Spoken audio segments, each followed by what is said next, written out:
बायको ऑफिसला लवकर गेल्यामुळे दुपारच्या जेवणाची जबाबदारी या पठ्ठ्याकडे होती. मग काय बनवला ना भाई दही तडका. तुम्ही पण एकदा नक्की बनवून पहा.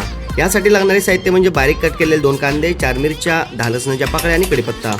पॅन गरम झाला की 2 पळ्या ऑइल टाकून घ्यायचं आहे. तुम्ही फक्त तूपसुद्धा यूज करू शकता. नंतर 1 चमचा तूप टाकायचं आहे. नेमका तडका लावताना व्हिडिओ स्टार्ट नव्हता म्हणून ते आले नाही, पण काही हरकत नाही, मी सांगतो तुम्हाला. आधी कांदा टाकायचा आहे, नंतर जिरे, कढीपत्ता, मिरची, लसूण टाकून मिश्रण मिक्स करून घ्यायचं आहे. आता येणार आहे ते म्हणजे सिक्रेट मसाला, तो म्हणजेच आमचा घाटी कांदा लसूण मसाला आणि चवीनुसार मीठ. दही या तडक्यामध्ये टाकायच्या आधी गॅस बंद करायचा आहे, कारण चालू फ्लेमवर दही खराब होते.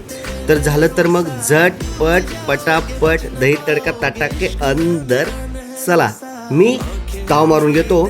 तोवर तुम्ही ही रील तुमच्या नवरा माझा नवसाच्या सोबत शेअर करा आणि रेसिपी बनवून झाली की एकदा येऊन कमेंट बॉक्स भरून टाका मित्रांनो.